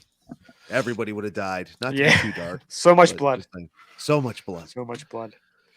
But yeah, it was we kind of did what was open. We did a bunch of times. And again, once you get kind of used to the mountain and you kind of know where to go and you get used to the snow and not worry about not seeing because you've been that trail already, you kind of know what to expect. We really just started just bombing. Like we just started ripping through everything. Yeah, I started getting tired and just stop turning when I get tired, so I just bomb down. Just go straight. Just go straight. Whatever. Hope for the best. I'm just gonna keep going. Jesus, take the ski. Jesus, take the ski. He's taking the skis. That's it. He took him. He took him right down. What happened, Mario? Jesus. That's it. Jesus took the ski. Man. So then, we ended up, ripping for a bit, did the tram a couple times, and then we finally figured out that building right at the top was the tram stop, and there was a little cafeteria in there. What? What do you mean this is the tram stop? Yeah, that was ridiculous. Yeah. Yep. There it is, right there. Lobby bar, right there in the lobby. Some people might think we're stupid, but man, that's how thick the fog was. If you'd never been there, you wouldn't know. You just you couldn't. Actually, if you go onto our Instagram and see the video that Mario posted of the tram coming in and going out of the fog, yes, you can see how crazy that fog was. Absolutely. That was a really cool video. Yeah. Yeah, that was awesome, dude. Brian and I saw it too, but we didn't have our phones out. Just like a couple smart. I'm skiing with my phone. I don't know. I just take it out. Boom. Here we go. No, you definitely got money on that one. That was good timing too. That was perfect. That'll teach you. That thing just disappeared into a cloud. Dude, gone. It was The best part is I was like messing around with like my boot or something like that, or my jacket, and I look up. I'm like, oh my god, there's the tram, and then it disappeared. I'm like, I had to ski down, take the phone out, and then start filming it again. He outran the tram. Outran the tram. Outran the tram, man. Yeah, so we ended up just going to the cafe up there, getting a little lunch. And interestingly enough, it's called Cafe 4080. That is the tram summit station. It is New Hampshire's highest beer tap. Oh, there you go. For those who knew. Highest beer tap. Pretty interesting. That's where the women flock, like the Salmon of Capistrano. Salmon of Capistrano. Yes. Well, it was the wine. The beer flowed like champagne. I don't know what it is. Beer flows like flowed wine. Like something. I mean, it would have been an awesome view, I'm sure, from the top there if it hadn't been so foggy. And I'm sure the bar would have been hopping if it wasn't a Monday. Oh, yeah. 11:45 in the morning. But it was a cool little spot. And hung there for a bit. And then we went back out and did our thing. We got some more turns in. And it was funny. Like, every time up after that lunch, it would be like, oh, the clouds are leaving. It's like, no, the clouds are back. That weather. And it's funny because after we went skiing, we went to a couple of breweries nearby and we were talking to some folks there. And they were telling us that like a bunch of people in the last, 3 months died just hiking in the trails in the mountains over there. Because they're saying that, was it Lincoln Peak? There's Lincoln Peak and another one. And then Mount Washington's, maybe 20 miles away? 15 miles. It isn't that far from where we're at. And they're saying that Lincoln Peak, it's the exact same weather as Mount Washington does, but it's, probably 1,000 feet lower. So it's not quite as extreme. So there's a girl there right before Christmas. I think it was after Thanksgiving. She went up to go for a hike, do her social media posts, wore like regular jogging gear. Weather came in, she died. Hypothermia. She did. Like that's brutal, and you can that's the thing that's crazy about it. You can see the top. You're like, oh, I'm just gonna go up there. No big deal. But the weather is so gnarly there in the White Mountains. People that were telling us the story said she got dropped off like in like jogging. A trailhead. Yeah, like a regular trailhead. And and like yoga pants and just kind of, all right, I'm just gonna hike up. See you later. Bye. That's it. She did. The White Mountains wreck people, man. Like some people don't realize that is some legit shit out there, man. And you got to be careful, man. Yeah. So that was the story we heard while we were at Iron Furnace Brewing Company. Iron Furnace Brewing Company, yes. Great paninis there. If you're into paninis. Known for their paninis. Yes. I mean, who isn't into paninis? Exactly. They were really good. And, panini is just a sandwich, man. It's beautiful. Beautiful thing. Sandwich. Fancy sandwich. Yeah. Sandwich. And after that was Reckless Brewing Company. Dude, I was so hungry. Like I was so, because I had chili at the tram thing. We went to Iron Furnace. I had chili. I gotta say, it was like ketchup with like some beans in it. It was Monday chili, man. It was leftover burgers. It was leftover pasta sauce, like whatever. Burger, some beans, and some fucking ketchup. Dude, hard times, recessions, whatever wasn't selling, they just empty ketchup bottles, just dumped it in there. Like whatever's hot not luck selling. Chili. Good luck, fuckers. Yeah. Burn hell. Go enjoy the fog. Yeah, it was not great, but. Chili. Go back to Jersey, you asshole. What can I say? I can't even argue with that. It's true. Chili, panini, and then I ordered nachos after. Like it's like, dude, have you not eaten in like a year? I had a delicious Fairfield Inn buffet breakfast before too. You're ready to take on Endura right then and there. Dude, Endura's going down. Yeah, the nachos, pulled pork nachos after having chili and a panini. Delicious. Went hard. That's good, man. Good. Hey, you burned a lot of calories out there, man. You earned it. I like to think so. But then we got referred to Reckless Brewing Company where we ate and drank again. Oh my God. I ordered I ordered way too many beers at that place. I couldn't. It wasn't that I was. You ordered like fucking 9 beers, like 9 samplers or something like that. It was at least 6 of like the samplers. After having 2 beers, chili, a panini, and nachos, I had to order 6 little beers, and we got that ridiculous pretzel, like that Euro pretzel with like the amazing pretzel, by the way. Like Awesome. So good. Awesome. But those beers, like I wasn't even that I was drunk. I was just so stuffed. Like just everything was just collecting. Like I can't put anything else in me. Like that's it. Out. I love it. That's it. But that Reckless Brewing place, absolutely just beautiful. Like Phenomenal. the quality of the materials they put into this place, out of this world, because it's not in a big town. It's Bethlehem, New Hampshire. Bethlehem, New Hampshire. I mean, the beer taps were on this beautiful like pipe with the was it the railroad spikes they had for the taps? Spikes is the taps, yeah. But the hosing, all the tubing that went to the actual taps, all enclosed in this like really like beautiful like pipe with rivets. Like I mean, it was unbelievable. That's awesome. The bar awesome. was like cast cement. I mean, everything about the place was beautiful. Everything. The building The itself lighting was good. Even the bathroom had like drawings of the local area in chalk. It was painted like a big blackboard wall. Yeah, it was pretty wicked looking. It was pretty awesome. Nice. I mean, they really like went all out for this. Had place. all these local landmarks listed. It was like kind of a map of the area, but like with like these illustrations on it. It was pretty neat. That's cool as hell, man. It was really cool, yeah. And the place again, it was a Monday night. The place was packed, absolutely Really? packed. Yeah, They go hard out there, man.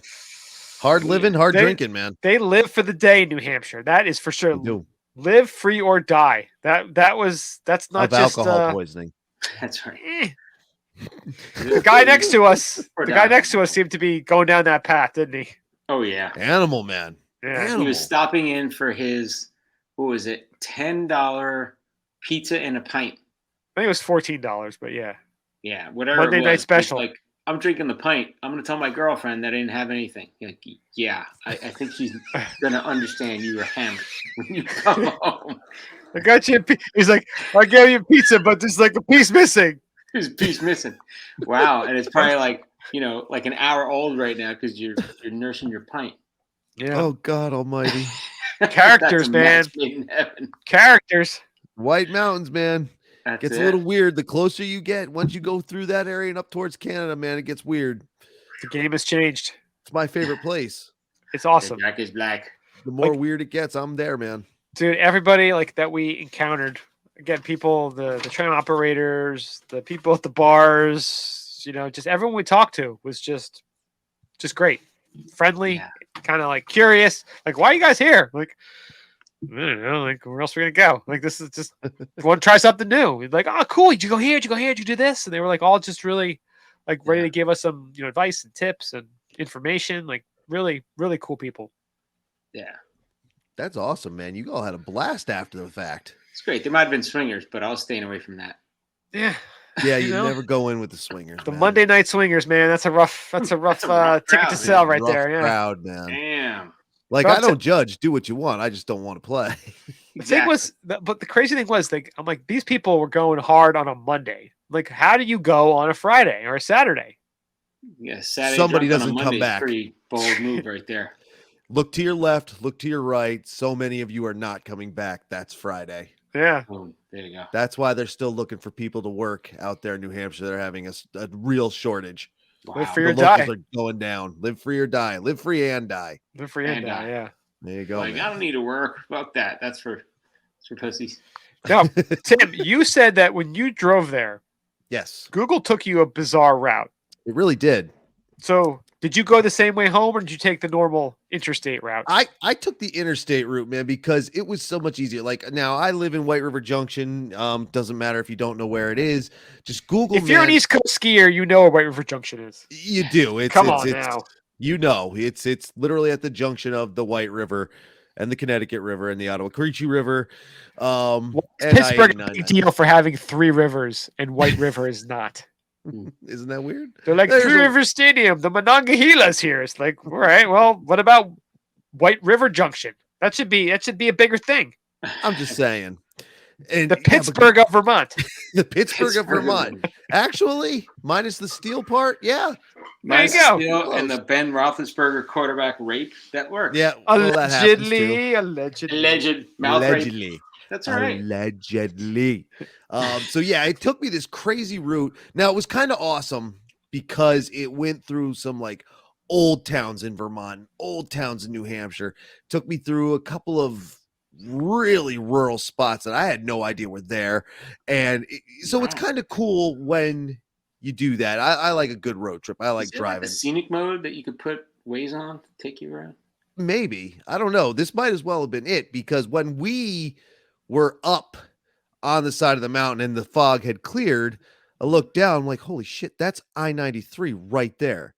That's it right there. I know how to get home from there. No navigation needed, because it's the same way I go to Waterville. Yeah. Go out to I-93, come back through Plymouth. I came back past your hotel when I left. Oh. Yeah, I knew I was missing underwear. Now I know this solving my Scooby-Doo mystery here. Sometimes you just want to be like, you know what? I didn't really get to chat with them. There's got to be a way to get to know them better. So you go sniffing around, and very, very literally sniffing around. Those haven't been washed. I miss your musk. Yeah, man. I miss your musk. It's awesome. Now, Cannon is very accessible if you're on I-93, man. It is right there. I brag Whaleback up about that, because it's right off of I-89, and it's very similar in that. Very cool. But yeah, I definitely went home the easy way through Plymouth, down I-93.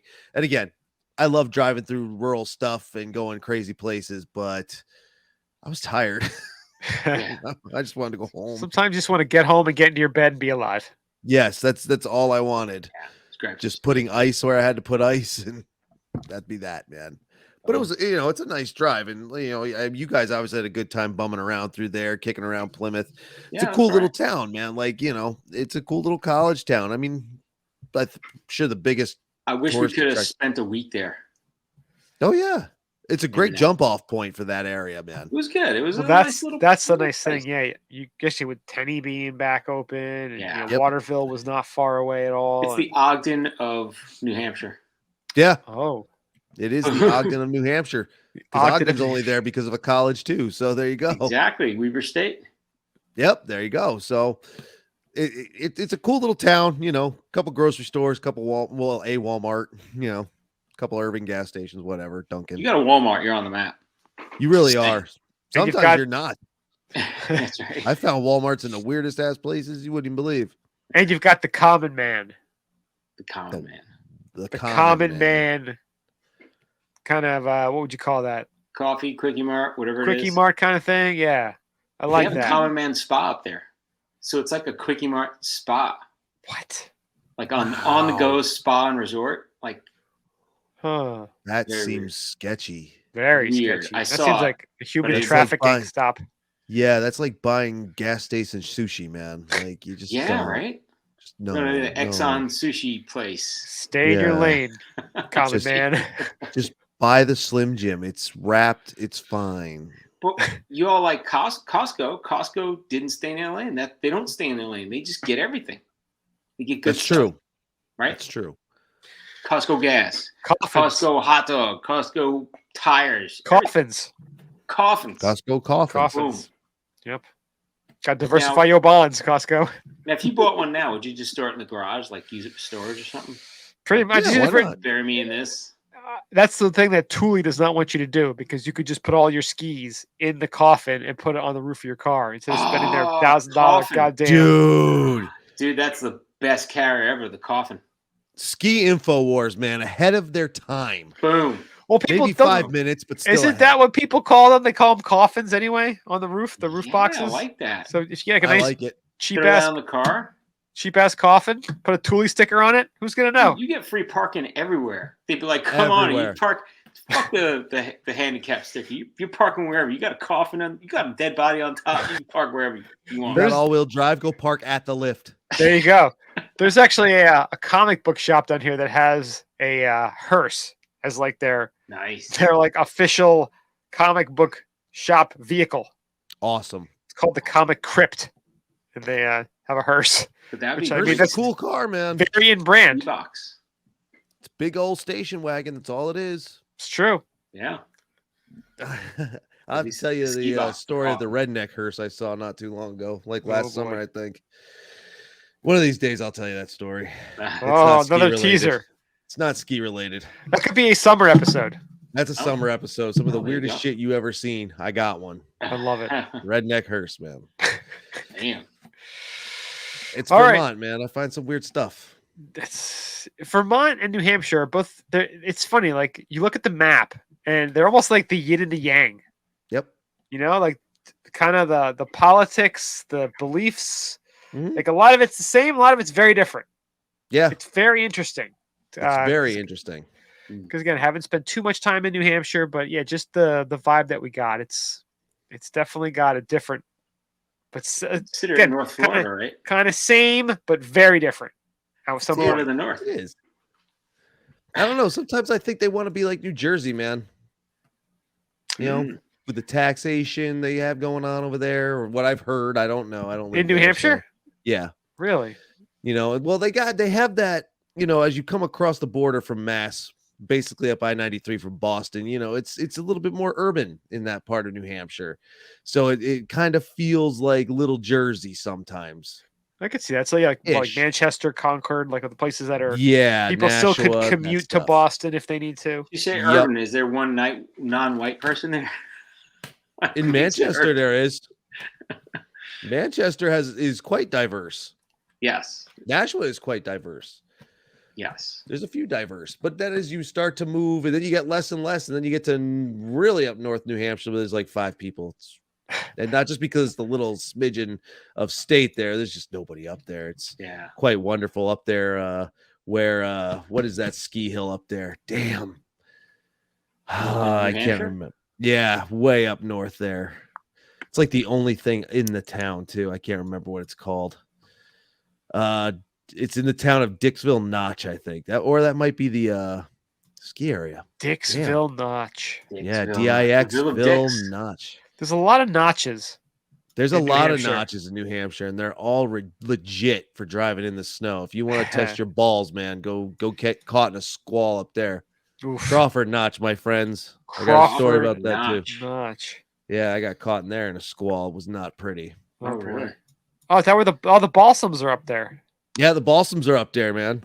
Yeah. Shout out to Les Otten, man. Let's get that done. That's still like in progress, right? Yeah. Little TBD. I fear that it's out of progress and no one knows it yet. Their media contact had kind of disappeared. So if you're out there and something happened, you want to let me know. That's great. If you're gone, then that's fine too. Let me know that. Thanks. We will miss you. We will miss you. Although I was talking to the guy. I was like, when's it opening? I will come ski it. He's like, you come ski it. I was like, I want to shake the man's hand. Lassot, haven't seen him since I was a teenager, man. Wow. Well, American Skiing Company, man. That's what I was. And that's what he was. So there you go. Yeah, there's something up there. I can't remember what it's called. Dixville Notch, whatever. Maybe it's what the balsams will be. Maybe it's part of that. I don't remember. But as you get up there, there's less and less. That was my point. Yeah, you're in God's country up there. You are. And God's the only thing that can pull you out. It's scary up there. Yeah. My kind of place, man. Pretty sure it gets a little weird. I'm fine with that. I've been around the world, seen a lot of things. Did you guys stop at the ski museum there? We wanted to, but then we didn't. I forgot to ask you. Going up. No, but yeah, we had breweries calling our names. Yeah. We had to get to. So how actually was the New England Ski Museum? It was cool for a small little museum. Really cool, really informative, ton of great exhibits, things you wouldn't expect to see. Like there's just a rack of skis that are old, like wooden, friggin' strap your foot to it. And hanging off of them are like original, like an original Corinthia ticket before Corinthia was part of Mount Snow, which is now a big terrain park, or Hogback tickets. They have one of Hogback's T-bar tees in there, all kinds of stuff. All kinds of exhibits, all kinds of history, man. Very, very cool place. Nice. Highly suggest it. I remember we found it because I had heard about it, and we come around the bend and like, oh geez, there it is. I ran over to the tram to get a couple pictures, and I decided to swing in there real quick because it's small. It's small. You can get in and out in 20 minutes unless you're talking to people or reading everything. I read a lot of it, but not everything. Very cool, man. If you're interested in the ski history, stop in there. It's very cool. It's very worth it. Doesn't cost you anything. Suggested donation of $5. Nice. All right. Very cool. There you go. Sounds next pretty to the cool. tram. And it's right I would there. That's a good. If you want to take a little break, you just jump in there for a little bit, right? Oh yeah, absolutely. It's very cool, man. I suggest everyone. I remember saying when I left, I texted you guys. It was like, dude, it's very cool. Stop it if you can. And then I meant to ask you if you did, and I didn't remember till just now. So good timing ish. And now we can sadly say no, we did not. That's Because right. we went to the Iron Furnace, so Brian can get 2 dinners or 2 Say lunches. it's not going anywhere. It's not going anywhere. We all have our second canon day. So There you Dun, go. dun, dun. There you go. there you go. Dun, dun. And we can enjoy the tram while it's still there. Because Yes, I've heard about that. allegedly the governor of New Hampshire is trying to put in a petition or some sort of bill, or I don't know what they're doing, a proclamation to get the tram replaced. Wow. I don't know why you'd replace that. It's just awesome. Seems fine. Like, Yeah, I mean, it creeped me out. It wouldn't let us jump out of it. I mean, maybe Is that's it carrying twice as much the load for the last 20 years? Maybe that's why. Because they can't read the directions on how many people to load into there. There was no Google Translate when they first put it in. Nope, there wasn't. So stupid. Yeah. 70, 50, 200. It's fine. Whoever fits. We're just fatter now. It's just harder. That's what it is. Americans are fat, and that's what happens. We're a bigger nation. We really are. Bigger nation. Let's just say. Animals. Bunch of animals. Yeah. No wonder nobody likes us. We're bigger and better than we were before. They hate us because they ain't us. That's what that is. That's right. Merca. That's right. Merca. New America. Coming soon to Andorra. That's what it is. Andorra. Coming soon to Andorra. That's right. Merca. Fatter, more, and greater. And greater. Make Andorra great again. Great nation. Well, Tim. You're the big fat great nation. That'll be the slogan. Yeah, we're definitely getting silly now. It was. We just reached ambassador status. I believe we just did. Yeah. I think Hunter Biden's going to be on the phone, but can you take this bag of Coke over to Andorra for me? Because I think we can cut a deal. Allegedly. Your dirty ass drugs. We're not dealing with that shit. Who is the ambassador to Andorra, and how do we get in contact with him? There's got to be an ambassador. That seems like the best job in the world. We could probably get them on the podcast. I'm pretty sure the ambassador to Andorra is just a phone call. Like, you all good? All right, that's it. Poor Andorra. Yeah, I'm looking up right now. Ulissa Reynoso. Yeah, that joke just bombed hard as fuck. Holy shit. Oh, but she's out of Spain. Oh, it's Spain and Andorra. They just tack on Andorra. You can't just tack on Andorra. That's disrespectful, son. How about we let her know that her services are no longer required in Andorra? Your services are no longer required. Please exit. Sorry, Ulissa. I have a suggestion for you, Ulissa. Stay out of Andorra. Stay out of Andorra. I think we sent a letter that said that we would get on the fucking watch list. Look at me. No-fly list, the watch, whatever else. The ambassador now. Then again, they'd probably look at it and be like, this has got to be a bit. Crumple that shit up, throw it. Yeah. Like, this can't be. Nobody cares. Nobody cares. There'd be some CIA dude crawling into the podcast and be like, I know you guys. I know everything about you. That's what that mouse was, dude. That was a friggin' Chinese CIA something. Why had to go? We got a CIA poisoned mouse running around there. Friggin' Boston Dynamics AI Terminator thing. That's why I had to go. Those freaky dogs are coming next. They're going to be at your door. Absolutely, dude. Brian's like, that's a little scary. I don't want to part of that. you might want to get the wife and kids to her mother's house. Stupid ass goddamn Black Mirror. You're going to kick in the door, open the freaking doors, just come and get you. I got a stick. It's actually dynamite. Boom. Yep. Problem solved. Boom. Got to load up, man. Shotguns. Hey, little sister, shotgun. That's right. Best home defense weapon there is. Shoot first, ask questions later. Yep. That's right. Like, where's the pledge to clean up this mess? That's right. With a shotty. You got to call Mr. Wolf. I'm just going to make sure they're in the house, and then it's all fair game. John Wick that shit. You got to call Mr. Wolf. People that break in. I'm sorry, human centipede to them. It's better than shooting them. Human centipede. Where are they? Yeah, they're out in the yard. Great. It's like, bro, they just came over. It started getting really weird. It got weird fast, I gotta say. I'm not proud of myself. They were willing participants in the How the experiment. fuck did they human They centipede signed the this up? paper, man. They did. I They don't know, signed man. the EULA. Yes. Yep, there it is.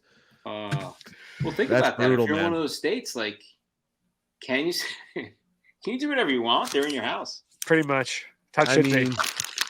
as long as you can prove it was self-defense, Plead the fifth. there you go. So that There you means go, you got to man. kill him afterwards. I think Sometimes they'd things- want you to. That's right. It's really Sometimes. mercy at that point. That's right. Your Honor, it was a mercy killing. I mean, did you see them? They were a human centipede. Yeah, that's disgusting. But you put him in did there, it. sir. That's a legend. Legend. That's bullshit. Allegedly. You have any proof? Not human centipede 2 either. No one even knows that exists. The proof is in the pudding. And the pudding is going through the centipede. That's right. That's disgusting. Well, it could be like those cats. What are those things called? They make the coffee out of their cat turds in like Thailand. Oh, yeah. What the Cat hell turd is that coffee. called? Cat turd. Is it a coffee. kiwit or something, or a Something like that. civet? Maybe Squatch. squanching. Squanch. When you're Squanching in the corner. Yeah. Squatch. Ugh. Well, Nobody should be squanching in the corner. this has just turned into the silly zone, which Yeah, tends it's to getting happen. weird, man. It's getting It's late. Weird. Wednesday night. Tim, Getting real weird. if people don't know, where can they get all of your info from? SkiRexMedia.com, home of SkiRex Media and the SkiRex Media podcast, as well as the big 3 on social media, Twitter, Facebook, Instagram, SkiRex Media on all the above. You're not Thank on you. TikTok or God, no. Snapchat. TikTok? No. Fine. Mine's still Squanch.com. around. Squancher.com. Squanch.com. There I might wonder be a what Squanch.com SkiRexpedia is. program coming to Chatterbait at some time, but that's a whole other thing, man. OnlyFans. OnlyFans, one day, maybe. Or if you're going to Whaleback Mountain, perhaps Tim will be grabbing your lift. Tuesday and Wednesday nights, if you want to visit me, I am around and easy to find because I talk to everyone. He does. You will be sick of me, and I don't care. But you will get a sticker. You could get a sticker. You could get 2. Ooh. Yeah, come to Whaleback Mountain, man, if you're in the area. Tuesday, Wednesday nights, man, I'm there. Sometimes I'm on the carpet. Sometimes I'm on the T-bar. Sometimes I'm on the chair, man. Come check Who it out. knows what next week Nice. could hold. That's true. Well, next week, Tim will be in Obergatlin. That's right. Nice.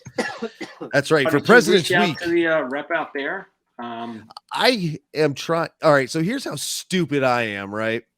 So I was emailing Stuart Winchester about something else, another bit that I'm keeping on the hush hush because it makes me laugh. It was actually his idea. But I said, while I was emailing him, I was like, wait a minute, like everyone, do you know the contact info down at Obergatlinburg? He's like, no, I don't have that. He's like, you should probably ask Doug Fish. And I was like, well, that's actually brilliant. And I'm an idiot. Thank you. I should have asked Doug immediately. Shout out to Doug Fish and the Indy Pass, which is why I'm skiing over. You should ask Mario because he hung out with the guy and drank with him. Oh, did you? Yes. Yeah. Oh shit! I listened to that whole episode that you did with the guy too. Both of you. God damn, I'm an idiot. It's like you're in Cannon and you just fog everywhere, Tim. What's going on? You're in a God, fog. dude. Let me tell you something. Not to be a dick or anything, but you start seeing, don't never go to WebMD for any reason because you start seeing those symptoms for early onset Alzheimer's, and it's like, well, good, I'm dead. Awesome. You got long COVID, you got short dementia, you got all kinds of problems. I got everything, long, short. It doesn't matter, and the short stuff should be longer. I'm just saying. Take that It's as you will. cold. It's cold up there. It is cold up here. Minus 105 at Mount Washington, right? Yeah, minus 105 at Mount Washington and minus like 30 here. It's enough. That is It's enough. Craziness. And yeah. But then after next week, I will be back at Whaleback. So come visit me at Whaleback, everyone. There you go. Nice. Well, Everybody you come visit. have a wonderful time at Obergatlinburg, and I believe Thank it is you. your birthday. Yes, it that is. week. It's your February birthday. 22nd, kids. Send Happy- wishes. I'll send you the contact info. You're the man, Happy Homer. Happy early birthday. Thank Yeah. you, sirs. Have It was a happy great birthday. time skiing with you. Had a blast. Hopefully, we'll do it Always. again. Maybe We this will. season. If We winter will. comes back, because it's gonna be like hot and shitty next week, but Yeah, it's gonna be ugly. and rainy. That's the problem. The rain the next Rainy. few days. Big gonna snow suck. American dream, baby. There you go.